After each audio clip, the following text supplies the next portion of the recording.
Leading things off, our first guest is a jazz drummer and composer, and he joins us to reflect on his music career and to speak about the most recent project that he's working on. Please welcome to the show, T.S. Monk III. Welcome, welcome, welcome. How you doing, Bob? How are you? I'm Can I good. can I I'm try to good. sing that song? I'll try to sing one of your songs. Hey, give me the bon bon V. Yeah, boom, boom, boom, boom, boom, boom, boom, boom, B. Give Yeah, me the good times. it's, it's Nobody can do it amazing. better than you, though. It's amazing that that was 1980. This is 2020, 40 years ago. Yeah. So give us a little musical history of you, T.S. Monk, and you can probably go back and Thelonious Monk, your father, because I think Yeah, everybody in the family is named T.S. Monk. Well, we've had four of them so far. I'm looking for a Yeah. fifth one soon from my son or my Uh-oh, daughter. watch out. I told my daughter she'll have to do the same thing. So Yeah. it doesn't matter. But I've been around for a while. I started playing drums when I was 15. Uh-huh. Uh, my father sent me to Max Roach's house, right, for Whoa. lessons.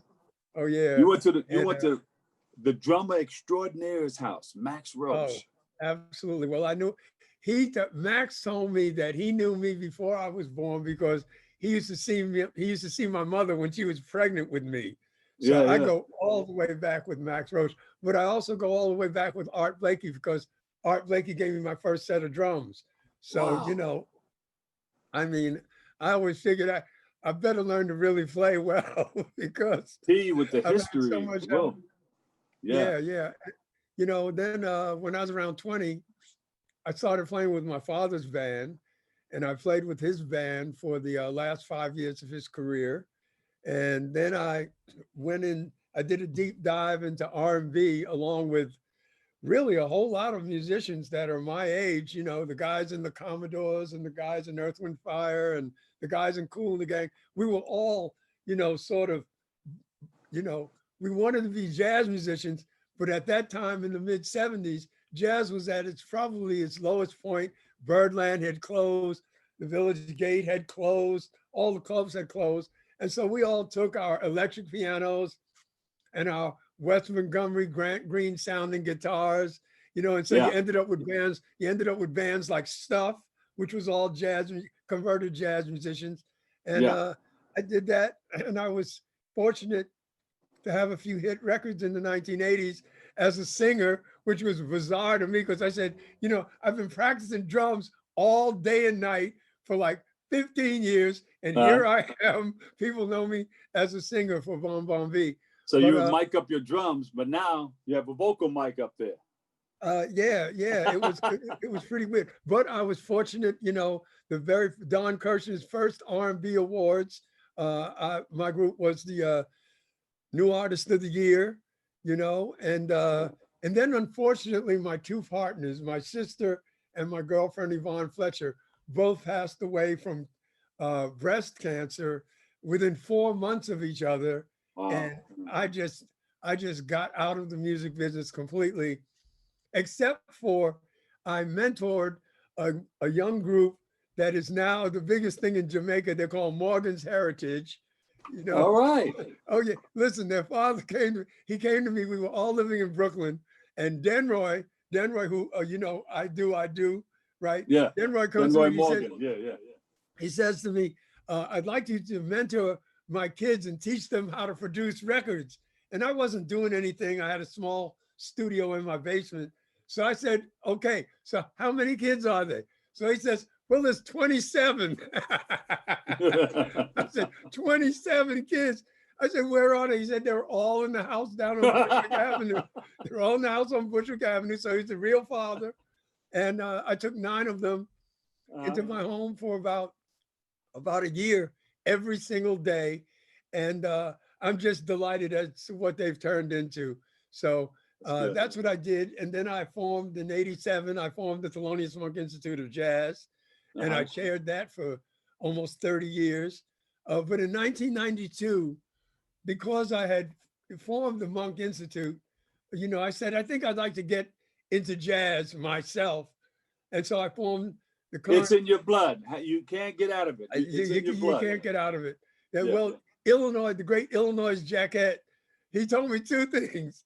He said, you can't get it out of your blood. Yeah. But then he said, but you'll never recover those 6 years you stopped playing. I said, oh God, man, tell me something else, please. But Yeah. I've had a good time. 1998, I had the Jazz Album of the Year with Monk on Monk. And I've been leading my band for 27 years now and having a really, really good time. And these days, I'm involved in a lot of productions, and I've just produced Thelonious Monk at Palo Alto High School. And it's about the biggest jazz record in the world right now. Wow. And I'm just having a good time. And of course, Palo Alto is a fantastic recording because Thelonious and his band they were working down in Berkeley anyway. You know, when jazz bands are working, that's when they're really on all their cylinders. Yeah.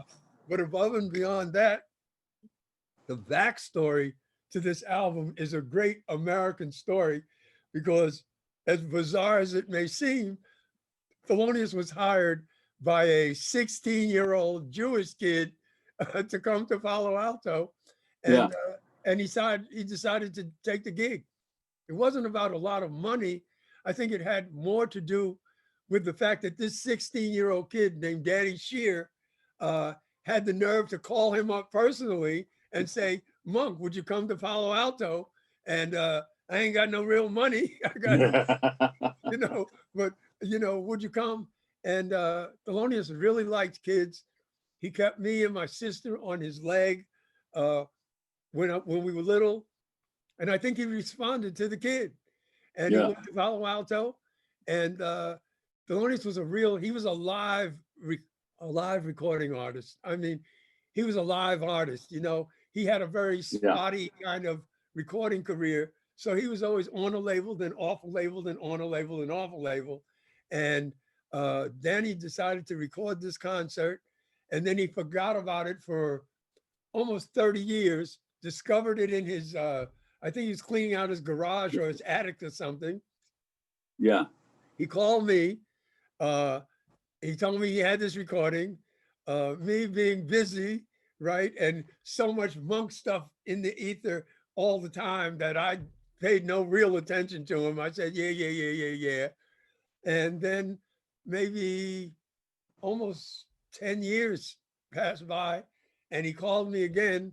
And at that time, I had the time to sort of take the time to listen to the recording and listen to his story. And I said, wow. And so here we have Thelonious Monk at Palo Alto. Yeah, that's the latest project right there, right? That's the latest project. Yeah. And it's just wonderful for anyone who likes Thelonious Monk. This is Monk in full bloom. And so I would tell all your Monk fans out there to get this album. And it's wonderful. We have a wonderful booklet telling the backstory.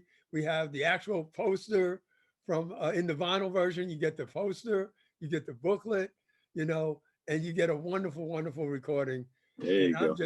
I'm delighted to have been able to do this for my father, who is one of those jazz musicians, along with the likes of a Bud Powell and a Billie Holiday, although he experienced some great notoriety while he was alive. For the most of his career, he was pretty much abused by the critics. They said, oh, his songs made no sense and his piano technique wasn't proper. And you fast forward to the year 2020, and Thelonious Monk is the second most recorded composer in the history of jazz. His composition, Round Midnight, is the most recorded composition in the history of jazz. And he has a star on the Hollywood Walk of Fame. The Central Park in Rocky Mount, where he was born, is named after him. The street we lived on, 63rd Street in West End, is now Thelonious Monk's Spear Circle. He has a posthumous Pulitzer Prize. He has a lifetime Grammy and a permanent exhibition in the Smithsonian Institute. And we just donated his piano to the New African American Museum. So for a guy that didn't make any sense and was crazy, he's done rather well. Thank you so much. Lots of information, and we need more time. We need to talk to you for about an hour or so or more. Sure, whenever you want to do it. Yeah, you always got to come back on. They give us segments right now Sure. in the show. But we thank you. Big kudos to the Bouillon Foundation with Sandra DaCosta and the crew. And Yes, where can indeed. we go to get more of your music or more information on what you're You can go doing, you can including your go new to project? theloniousmonk.store, where you can find his music and merchandising. You can go to Universal Music, which has they just have a whole thing on the whole Palo Alto project, or my Instagram page, or my Facebook page. My Instagram page is T Monk Official, and you can go to Thelonious Monk Official on Instagram. And Mhm. my two children, Thelonious and Sierra, they run our whole social media operation. And if you like to drink, there's a wonderful wine which has gotten a 94 uh, uh, a 94 rating from Wine Spectator magazine. It's called Legit, or you It's can legit. try you can try Brother Thelonious Belgian Ale, which wins awards in Germany. And we're just monked out here in the There monk you household, go. So you gave me the boom boom boom boom boom boom boom boom V. You gave right? me the good life. Maybe good life. Thank you so much. Bob, And you you got to take come good back on care. again, all right? Absolutely. You take good care, Bob. You got it. T.S. Monk, right here, the Bon Bon Beat Man, right here on Open. We'll be back. We'll take a break, and I've got a whole lot more next.